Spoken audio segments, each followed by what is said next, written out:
ದೇವರು ಪ್ರೀತಿಸುವ ಪ್ರೀತಿಯ ಬಿಗ್ ಜೆ ಟಿವಿ ಪ್ರಿಯ ವೀಕ್ಷಕರಿಗೆ ನಮ್ಮ ಕರ್ತನಾದ ಯೇಸು ಕ್ರಿಸ್ತನ ಹೆಸರಿನಲ್ಲಿ ನಿಮ್ಮನ್ನು ವಂದಿಸಿ ಸ್ವಾಗತ ಬಯಸ್ತಿದ್ದೇವೆ. ಬನ್ನಿರಿ, ದೇವರ ವಾಕ್ಯವನ್ನು ಇಂದು ನಾವು ಅಧ್ಯಯನ ಮಾಡಿಕೊಳ್ಳೋಣ. ದೇವರ ವಾಕ್ಯವು ಆಹಾರ.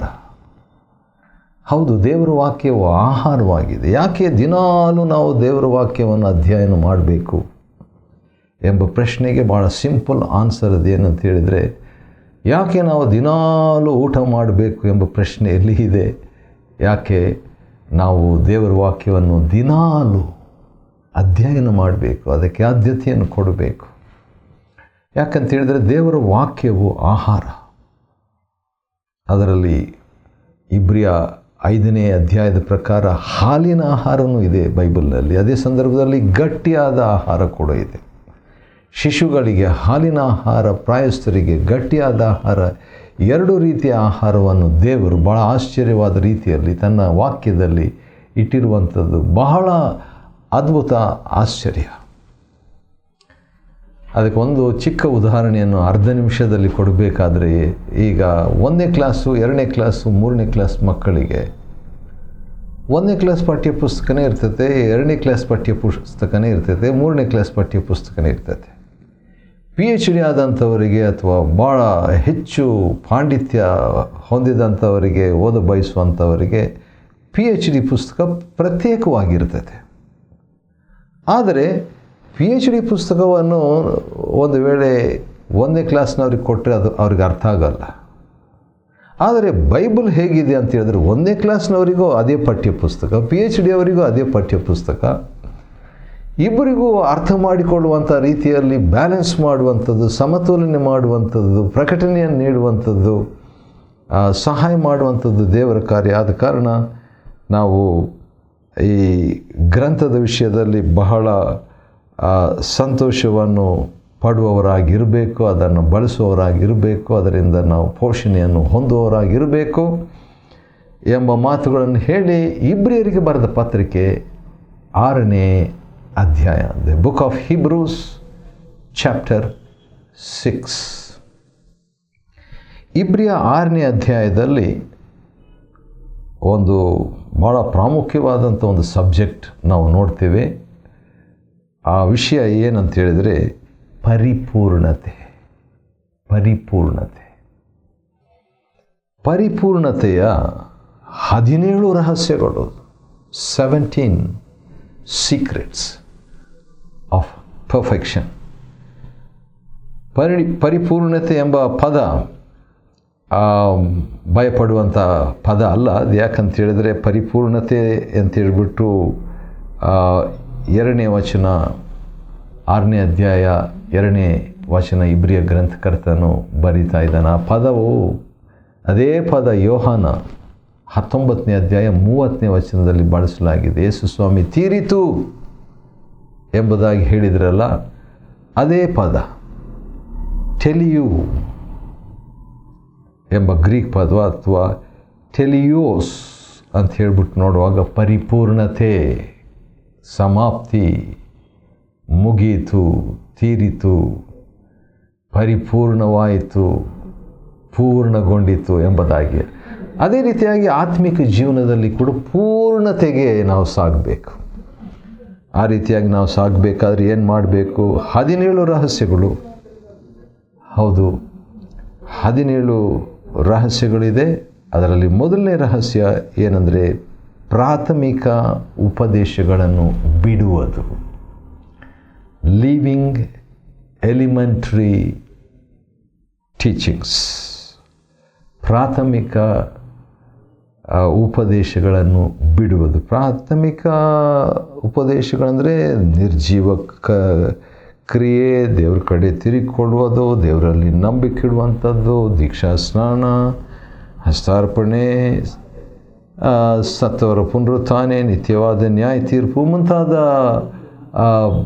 ಈ ಪ್ರಾಥಮಿಕ ಉಪದೇಶಗಳನ್ನು ಬಿಡುವಾಗ ಏನಾಗ್ತದೆ? ಪೂರ್ಣತೆಗೆ ನಾವು ಸಾಕ್ತೀವಿ. ಬರೇ ಪ್ರಾಥಮಿಕ ನಾವು ಉಪದೇಶದಲ್ಲಿ 1ನೇ ಕ್ಲಾಸ್ನಲ್ಲಿಯೇ ಕೂತ್ಕೊಂಡ್ರೆ 100 ವರ್ಷ ಕೂಡ ಕೂತ್ಕೋಬೋದು, ಅಥವಾ 50 ವರ್ಷ ನಮ್ಮ ಜೀವನ ಕೊಡೆ ತನಕ. ಅಥವಾ ಇಲ್ಲ ನಾನು 2ನೇ ಕ್ಲಾಸ್ನಲ್ಲಿ ಮಾತ್ರ ಇರ್ತೀನಿ ಅಂತ ಇನ್ನೊಂದು 10, 20, 30 ವರ್ಷ ಕೂತ್ಕೊಳ್ಳುವಂಥದ್ದು. ಅಥವಾ 3ನೇ ಕ್ಲಾಸ್ನಲ್ಲಿ ಮಾತ್ರ ಇರ್ತೀನಿ, ನನ್ನ ಜೀವಮಾನ ಇದು ಭಾಳ ಚೆನ್ನಾಗಿದೆ, ನನ್ನ ಟೀಚರ್ಗೆ ಇಷ್ಟ, ಈ ಪಾಠ ಇಷ್ಟ ಅಂತ ಹೇಳ್ಬಿಟ್ಟು ಕೂತ್ರೆ ಏನಾಗ್ತದೆ, ನಾವು ಪೂರ್ಣ ಪರಿಪಕ್ವತೆಗೆ ಸಾಗೋದಿಲ್ಲ.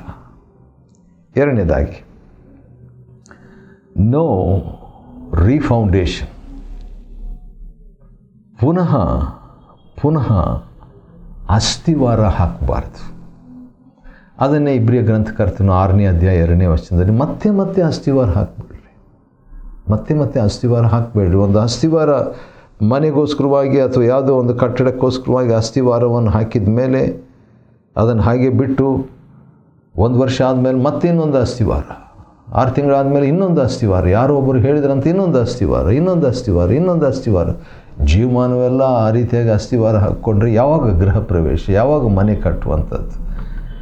ಅದೇ ರೀತಿಯಾಗಿ ಆತ್ಮಿಕ ಜೀವನದಲ್ಲಿ ಕೂಡ ನಾವು ಒಂದು ದೊಡ್ಡ ತಪ್ಪನ್ನು ಮಾಡ್ತಾ ಇದ್ದೇವೆ. ಅದೇನಂತ ಹೇಳಿದರೆ, ಜೀವಮಾನವೆಲ್ಲ ಕೆಲವರು ಅಸ್ಥಿವಾರ.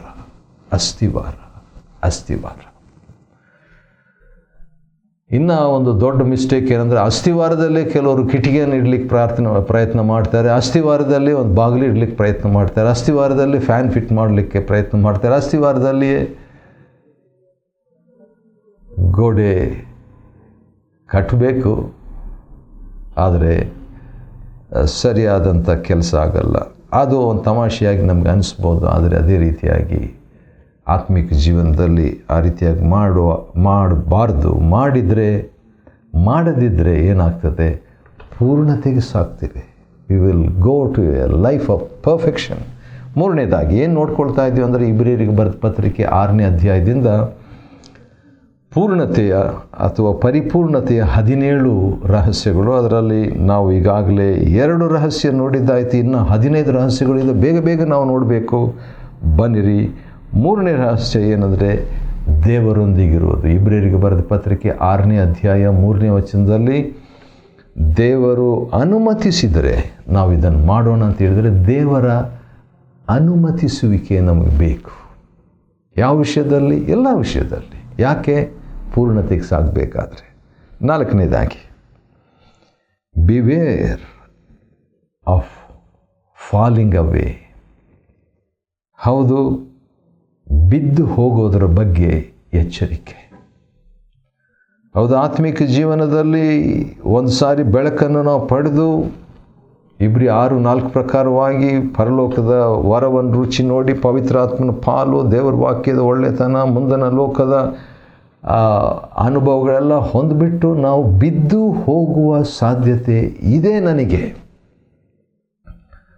ಆದ ಕಾರಣ ಭಯಭಕ್ತಿಯಿಂದ ನನ್ನ ರಕ್ಷಣೆಯನ್ನು ಸಾಧಿಸಿಕೊಳ್ಬೇಕು.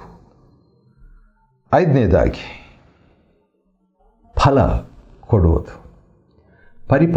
ಪರಿಪಕ್ವತೆ ಅಥವಾ ಪರಿಪೂರ್ಣತೆಯ ಜೀವನಕ್ಕೆ ನಾವು ಸಾಗಬೇಕಾದ್ರೆ, in order to go to the life of completion or perfection, ನಾವೇನು ಮಾಡಬೇಕು? ಫಲ ಕೊಡುವವರಾಗಿ ಇರಬೇಕು. We must give fruit. ಯಾಕಂದರೆ ಒಂದು ಉದಾಹರಣೆ, ಇಬ್ರಿಯ 6ನೇ ಅಧ್ಯಾಯ 7ನೇ ವಚನದಲ್ಲಿ ಭೂಮಿಯ ಉದಾಹರಣೆಯನ್ನು ಕೊಡ್ತಾ ಇದ್ದಾನೆ. ಭೂಮಿಯು ತನ್ನ ಮೇಲೆ ಆಗಾಗ್ಗೆ ಮಳೆ ಬರುವಂತೆ ಅಥವಾ ಬೀಳುವಂಥ ಮಳೆಯನ್ನು ಹೀರಿಕೊಂಡು ಅದು ತನ್ನ ಒಡೆಯನಿಗೆ ಯೋಗ್ಯವಾದ ಬೆಳೆಯನ್ನು ಕೊಡುವುದಾದರೆ ಏನಾಗ್ತದೆ? ದೇವರ ಆಶೀರ್ವಾದವನ್ನು ಹೊಂದುವುದು. ವಾವ್! ಭೂಮಿ ದೇವರ ಆಶೀರ್ವಾದವನ್ನು ಹೊಂದುತ್ತದೆ. ಹೌದು ನೋಡ್ರಿ, ನಾನು ಈ ವಾಕ್ಯವನ್ನು ಇವತ್ತೇ ನೋಡಿದ್ದು. ಇಬ್ರಿಯ ಗ್ರಂಥಕರ್ತ 6ನೇ ಅಧ್ಯಾಯ 7ನೇ ವಚನದಲ್ಲಿ. ಹಾಗಾದರೆ ಅದು ಫಲ ಕೊಡ್ತದೆ. ಫಲ ಕೊಡದಿದ್ದರೆ ಪೂರ್ಣತೆಗೆ ನಾವು ಸಾಗೋದಿಲ್ಲ. 6ನೇದಾಗಿ ನಾವೇನು ನೋಡ್ತಾ ಇದ್ದೇವೆ? ಇಬ್ರಿಯ 6ನೇ ಅಧ್ಯಾಯದಿಂದ ಪರಿಪೂರ್ಣತೆಯ 17 ರಹಸ್ಯಗಳು. ಅದರಲ್ಲಿ 6ನೇ ರಹಸ್ಯ ಏನಂತ ಹೇಳಿದ್ರೆ, ಫೋಕಸ್ ಆನ್ ಸ್ಯಾಲ್ವೇಷನ್, ರಕ್ಷಣೆಯೆಡೆಗೆ ಕೇಂದ್ರೀಕರಿಸುವಂಥದ್ದು. ಯಾಕಂತ ಹೇಳಿದ್ರೆ 9ನೇ ವಚನದಲ್ಲಿ ನೋಡುವಾಗ, ನಿಮ್ಮ ರಕ್ಷಣೆಯ ನಿಮ್ಮ ವಿಷಯವಾಗಿಯೂ ರಕ್ಷಣೆಗೆ ಸಂಬಂಧಿಸಿದವುಗಳಲ್ಲಿಯೇ ನೀವು ಉತ್ತಮರಾಗಿರಬೇಕು. ಇದು ಭಾಳ ಚೆನ್ನಾಗಿದೆ ವಾಕ್ಯ. ಬಹಳ ನನಗೆ ಹಿಡಿಸಿತು, ಬಹಳ ಖುಷಿಯಾಯಿತು. ಯಾಕಂದರೆ ಕೆಲವು ಸರಿ ರಕ್ಷಣೆ ಬಿಟ್ಟು ಬೇರೆ ಮಾತುಗಳು ಭಾಳ ಮೇಜರ್ ಇನ್ ಮೈನರ್ ಥಿಂಗ್ಸ್ ಅಂತ ಹೇಳ್ತೀವಲ್ಲ, ಅಂದರೆ ಅಲ್ಪ ಕಾರ್ಯಗಳಲ್ಲಿ ಬಹಳ ಟೈಮ್ ಕೊಡ್ತೀವಿ. ಆದರೆ ದೊಡ್ಡ ಕಾರ್ಯಗಳಿಗೆ ದೊಡ್ಡ ಸಮಯ ನಾವು ಕೊಡಬೇಕು. ರಕ್ಷಣೆ ಅವುಗಳಲ್ಲಿಯೇ, ಅದಕ್ಕೆ ಸಂಬಂಧಪಟ್ಟವುಗಳಲ್ಲಿಯೇ ನೀವು ಉತ್ತಮವಾಗಿದ್ದೀರಿ, ಉತ್ತಮವಾಗಿರಬೇಕು ಎಂಬುದಾಗಿ. ಫೋಕಸ್ ಆನ್ ಸ್ಯಾಲ್ವೇಷನ್, ಅದು 6ನೇ ರಹಸ್ಯ. 7ನೇದಾಗಿ ದೇವರು ನ್ಯಾಯವಂತನು ಎಂಬುದಾಗಿ ಅನುಭವಿಸುವುದು. ಯಾಕಂದರೆ ದೇವರು ಅನ್ಯಾಯಗಾರನಲ್ಲ. ಇಬ್ರಿಯ 6:10 ಆತನು ನ್ಯಾಯವಂತನು. ಆತನ ನ್ಯಾಯವಂತಿಕೆಯನ್ನು ನಾನು ಅನುಭವಿಸುವಾಗ ಪರಿಪೂರ್ಣತೆಗೆ ನಾನು ಸಾಕ್ತೇನೆ. ಇದು 7ನೇ ರಹಸ್ಯ. 7 ರಹಸ್ಯಗಳು ಆಯಿತು. ಇನ್ನು 10 ರಹಸ್ಯಗಳನ್ನು ನಾವು ನೋಡಿಕೊಳ್ಬೇಕಾಗಿದೆ. ಇಬ್ರಿಯರಿಗೆ ಬರೆದ ಪತ್ರಿಕೆ 6ನೇ ಅಧ್ಯಾಯದಲ್ಲಿ 17 ರಹಸ್ಯಗಳು ಯಾವುದಕ್ಕೆ? ಪರಿಪೂರ್ಣತೆಗೆ, ಪರಿಪೂರ್ಣ ಜೀವನಕ್ಕೆ. 8ನೇ ರಹಸ್ಯ ಏನಂತ ಹೇಳಿದರೆ, ದೇವರು ಬಲ್ಲವನಾಗಿದ್ದಾನೆ ಎಂಬ ಗ್ರಹಿಕೆ. God is aware. ದೇವರಿಗೆ ಗೊತ್ತು. ಇನ್ನೊಂದು ರೀತಿಯಿಂದ ಹೇಳಬೇಕಾದ್ರೆ ಅದನ್ನೇ, ದೇವರು ಮರೆಯೋದಿಲ್ಲ. God will not forget me. ದೇವರು ನನ್ನನ್ನು ಮರೆತು ಹೋಗೋದಿಲ್ಲ ಎಂಬ ರೀತಿಯಲ್ಲಿ ನಾವು ಬಯಸುವಾಗ ಏನಾಗ್ತದೆ, ಯಾವುದನ್ನು ದೇವರು ಮರೆತು ಹೋಗೋದಿಲ್ಲ. ದೇವರು ನಮ್ಮ ಸೇವೆಯನ್ನು ಮರೆತು ಹೋಗೋದಿಲ್ಲ. ನಾವು ಇತರರಿಗೆ ಸೇವೆ ಮಾಡಿದ್ದರಲ್ಲಿ, ಭಕ್ತರಿಗೆ ಇನ್ನೂ ಮಾಡುತ್ತಾ ಇರುವಂಥರ ವಿಷಯದಲ್ಲಿ, ದೇವರ ನಾಮದ ಕಡೆಗೆ ನಾವು ತೋರಿಸಿದ ಪ್ರೀತಿ ಎಲ್ಲ ದೇವರಿಗೆ ಗೊತ್ತು. ಅದನ್ನು ಮರೆತು ಹೋಗೋದಿಲ್ಲ. ಆ ರೀತಿಯಾಗಿ ಮಾಡ್ತಾ ಹೋದರೆ ಪರಿಪೂರ್ಣತೆಗೆ ನಾವು ಸಾಕ್ತೇವೆ. 9ನೇದಾಗಿ ಅಶ್ಯೂರೆನ್ಸ್ ಆಫ್ ಹೋಪ್, ನಿರೀಕ್ಷೆಯ ನಿಶ್ಚಯ. ಇಬ್ರಿಯ 6:11 ಅಂತ್ಯದವರೆಗೆ ನಿರೀಕ್ಷೆಯ ಪೂರ್ಣ ನಿಶ್ಚಯವನ್ನು ಗ್ರಹಿಸುವುದಕ್ಕಾಗಿ ನಿಮ್ಮಲ್ಲಿ ಪ್ರತಿಯೊಬ್ಬೊಬ್ಬರು ಅದೇ ಆಸಕ್ತಿಯನ್ನು ತೋರಿಸಬೇಕು ಎಂಬುದಾಗಿ ಇಬ್ರಿಯ ಗ್ರಂಥಕರ್ತನು ಸವಾಲಿಸುವಂಥದ್ದನ್ನು ನಾವು ನೋಡ್ತೇವೆ ಇಬ್ರಿಯ 6:11. ಆದ ಕಾರಣ ನಿರೀಕ್ಷೆ ನಮಗಿದೆ, ಆದರೆ ಆ ನಿರೀಕ್ಷೆಯ ಪೂರ್ಣ ನಿಶ್ಚಯವನ್ನು ಕಡೆಯವರೆಗೆ ಆ ನಿರೀಕ್ಷೆ ಇರಬೇಕು. We should not give up hope, ಬಿಟ್ಕೊಡ್ಬಾರ್ದು. 10ನೇದಾಗಿ ಅಂದ ಹಾಗೆ ನಾವು ಏನು ನೋಡ್ತಾ ಇದ್ದೀವಿ ಅಂತ ಹೇಳಿದ್ರೆ, ಇಬ್ರಿಯರಿಗೆ ಬರೆದ ಪತ್ರಿಕೆ 6ನೇ ಅಧ್ಯಾಯದಿಂದ ನಾವು ಪರಿಪೂರ್ಣತೆಯ 17 ರಹಸ್ಯಗಳನ್ನು ನಾವು ನೋಡ್ಕೊಳ್ತಾ ಇದ್ದೀವಿ. ಪರಿಪೂರ್ಣವಾದಂಥ ಒಂದು ಜೀವನದ ಎಡೆಗೆ ನಾವು ಸಾಗಬೇಕಂದ್ರೆ, in order to go to the passion to perfection, ಅದು ಆ ಒಂದು ಅನುಭವಕ್ಕೆ ನಾವು ಸಾಗಬೇಕಾದ್ರೆ 17 ರಹಸ್ಯಗಳಿದೆ. ಅದನ್ನು ಬಿಲ್ಡಪ್ ಮಾಡ್ಕೊಂಡು ಹೋಗಬೇಕು. 10ನೇ ರಹಸ್ಯ ಏನಂದರೆ ಫೇತ್, ವಿಶ್ವಾಸ. ಇಬ್ರಿಯ 6:12 ನಾವು ಮೈಗಳ್ಳರಾಗಿರಬಾರ್ದು, ಸೋಮಾರಿಗಳಾಗಿರಬಾರ್ದು. ಅದರ ಬದಲು ಏನು ಮಾಡಬೇಕಂತ ಹೇಳಿದರೆ, ನಂಬಿಕೆಯಿಂದ ನಾವು ವಾಗ್ದಾನಗಳನ್ನು ಬಾಧ್ಯವಾಗಿ ಹೊಂದುವವರಾಗಿರಬೇಕು. ಬಹಳಷ್ಟು ವಾಗ್ದಾನಗಳಿದೆ, ಅದು ನಂಬಿಕೆಯಿಂದ ಅದು ಆ್ಯಕ್ಟಿವೇಟ್ ಆಗಬೇಕು. Promises activate when faith is exercised. ನಂಬಿಕೆಯನ್ನು ಕಾರ್ಯ ಸಾಧಿಸುವಾಗ ವಾಗ್ದಾನಗಳು ನಮ್ಮಲ್ಲಿ ಅದು ಹೌದು ಫಲ ಕೊಡ್ತದೆ. ಆ ರೀತಿಯಾಗಿ ಮಾಡುವಾಗ ಏನಾಗ್ತದೆ, ನಾವು ಪರಿಪೂರ್ಣತೆಗೆ ಸಾಕ್ತೀವಿ. ಅದು ಚೆಕ್ ಇದ್ದ ಹಾಗೆ ಈ ವಾಗ್ದಾನ. ನಂಬಿಕೆಯಿಂದ ಅದನ್ನು ಬ್ಯಾಂಕ್ನಲ್ಲಿ ಹಾಕಿ ಅದನ್ನು ಹಣವಾಗಿ ಮಾಡಬೇಕು. ಹಣವನ್ನು ನಮಗೆ ಅವಶ್ಯಕತೆಗಳಿಗೆ ಒದಗಿಸಬೇಕು, ಉಪಯೋಗಿಸಬೇಕು. ವಿಶ್ವಾಸ ನಮಗೆ 10ನೇ ರಹಸ್ಯ ಪರಿಪೂರ್ಣತೆಗೆ ನಡೆಸ್ತದೆ. 11ನೇದಾಗಿ ತಾಳ್ಮೆ. ಇಬ್ರಿಯ 6ನೇ ಅಧ್ಯಾಯ 12ನೇ ವಚನದಲ್ಲಿ ತಾಳ್ಮೆ. ಯಾಕಂತೇಳಿದರೆ ತಾಳ್ಮೆ ಕೆಲವು ಸಾರಿ ನಮಗೆ ಇರೋದಿಲ್ಲ. ಆದರೆ ತಾಳ್ಮೆಯನ್ನು ನಾವು ಉಪಯೋಗ ಮಾಡುವಾಗ ಪರಿಪೂರ್ಣತೆಯಡೆಗೆ ನಾವು ಸಾಕ್ತೇವೆ. 12ನೇದಾಗಿ ಈ ಒಂದು ರಹಸ್ಯಗಳು ಇದೆಲ್ಲ ಕೆಲವು ಅದು ನಾವು ಮಾಡಬೇಕು, ಕೆಲವು ದೇವರು ಮಾಡಿದ್ದಾರೆ. ಈಗ ದೇವರು ಮಾಡಿದ್ದು ಒಂದೆರಡು ಕೆಲವು ನೋಡ್ಕೊಳ್ಳೋಣ. 13ನೇ ವಚನ, ಇಬ್ರಿಯ ಗ್ರಂಥಕರ್ತ ಇಬ್ರಿಯರಿಗೆ ಬರೆದ ಪತ್ರಿಕೆ 6ನೇ ಅಧ್ಯಾಯದ 13ನೇ ವಚನದಲ್ಲಿ, ದೇವರು ಅಬ್ರಹಾಮನಿಗೆ ವಾಗ್ದಾನ ಮಾಡಿದಾಗ ತನಗಿಂತಲೂ ಹೆಚ್ಚು ದೊಡ್ಡವರು ಯಾರೂ ಇಲ್ಲದ್ದರಿಂದ ದೇವರು ಏನು ಮಾಡಿದ್ರು ಅಂದರೆ, ದೇವರು ತನ್ನ ಮೇಲೆ ಆಣೆ ಇಟ್ಕೊಟ್ರು. ವಾವ್! ತನ್ನ ಮೇಲೆ ದೇವರು ಆಣೆಯನ್ನು ಇಟ್ಕೊಂಡು 14ನೇ ವಚನ ಇಬ್ರಿಯ 6, ನಿಶ್ಚಯವಾಗಿ ನಾನು ನಿನ್ನನ್ನು ಆಶೀರ್ವದಿಸುವೆನು, ನಿನ್ನ ಸಂತಾನವನ್ನು ಹೆಚ್ಚಿಸುವೆನಂತ ದೇವರು ವಾಗ್ದಾನ ಮಾಡಿದರು. ಅದು ನಮಗೆ 13ನೇ ರಹಸ್ಯಕ್ಕೆ ನಡೆಸ್ತದೆ, ವಾಗ್ದಾನ. 17ನೇ ವಚನದಲ್ಲಿ ದೇವರು ತನ್ನ ಸಂಕಲ್ಪದ ಮಾರ್ಪಡದಿರುವಿಕೆಯನ್ನು ವಾಗ್ದಾನದ ಬಾಧ್ಯಸ್ಥರಿಗೆ ಇನ್ನೂ ಹೆಚ್ಚಾಗಿಯೇ ತೋರಿಸಬೇಕೆಂದು ಆಣೆಯಿಟ್ಟು ಸ್ಥಿರಪಡಿಸಿದನು. ಆದ ಕಾರಣ ಆ ವಾಗ್ದಾನಗಳನ್ನು ನಾವು ಹಕ್ಕು ಸಾಧಿಸಬೇಕು. ವಾಗ್ದಾನವನ್ನು ಉಪಯೋಗ ಮಾಡಬೇಕಾದ್ರೆ ವಿಶ್ವಾಸ ಬೇಕು, ತಾಳ್ಮೆ ಬೇಕು. ಈಗ ಆ ವಾಗ್ದಾನ ಏನಂತ ನಾವು ತಿಳ್ಕೊಳ್ಬೇಕು. ಬೈಬಲ್ನಲ್ಲಿರುವಂಥ ವಾಗ್ದಾನಗಳ ಪಟ್ಟಿಯನ್ನು ನಾವು ಮಾಡಿಕೊಳ್ಳುವಂಥದ್ದು ನನಗೂ ಕೂಡ ಒಳ್ಳೆಯದೇ. 14ನೇ ರಹಸ್ಯ, ರನ್ ಟು ಹೋಪ್. ನಿರೀಕ್ಷೆಯ ಬಗ್ಗೆ ನಾವು ನೋಡಿದ್ವಿ. ಈಗ ಏನು ಮಾಡಬೇಕು? ನಿರೀಕ್ಷೆಯಡೆಗೆ ಓಡಬೇಕಂತೆ. ನೋಡಿ 18ನೇ ವಚನ, ಇಬ್ರಿಯರಿಗೆ ಬರೆದ ಪತ್ರಿಕೆ 6ನೇ ಅಧ್ಯಾಯದಲ್ಲಿ 6:18, ಆಶ್ರಯವನ್ನು ಹೊಂದುವುದಕ್ಕೆ ಓಡಿ ಬಂದು ನಮ್ಮ ಮುಂದೆ ಇಟ್ಟಿರುವ ನಿರೀಕ್ಷೆಯನ್ನು ಹಿಡಿದುಕೊಳ್ಳಬೇಕು. Wow, I like it. ನನಗೆ ಭಾಳ ಇಷ್ಟ ಆಯ್ತು ಇದು. ಆದರೆ ಇದು ಮೊದಲನೇ ಸಾರಿ ಅದನ್ನು ನಾನು ನೋಡ್ತಾ ಇರುವಂಥದ್ದು. ಇಂಥ ವಾಕ್ಯ ಬೈಬಲಲ್ಲಿ ಇದೆಯಾ ಅಂತ ನಾನು ಗಮನಿಸಲಿಲ್ಲ. ಓದಿದ್ದೇನೆ ಬೈಬಲು. ಯಾಕೆ ಆ ರೀತಿಯಾಗಿ ಅಂತೇಳಿದ್ರೆ, ನಮಗೆ ಸುಳ್ಳಾಡದ ದೇವರಿದ್ದಾರೆ. ವಾವ್! ಯಾರಾದರೂ ಸುಳ್ಳು ಆಡಿಬಿಟ್ರೆ ನಮಗೆಷ್ಟು ಬೇಸರ. ನಿನ್ನೆ ದಿವಸ ಒಬ್ಬರಿಗೆ 100 ಕ್ವಶನ್ ಕೇಳಿದೆ ನಾನು. 100ಕ್ಕಿಂತಲೂ ಹೆಚ್ಚು. ಅದರಲ್ಲಿ ಸುಮಾರು 70 ಅಥವಾ 50 ಪ್ರಶ್ನೆಗೆ ಸುಳ್ಳಾಗಿ. ಆದರೆ ದೇವರು ಸುಳ್ಳಾಡದ ದೇವರು. ಮತ್ತು 15ನೇ ಒಂದು ರಹಸ್ಯ ಏನಂತ ಹೇಳ್ಬಿಟ್ಟು ನಾವು ನೋಡುವಾಗ, ಬದಲಾಗದ 2 ಆಧಾರಗಳು. ವಾವ್!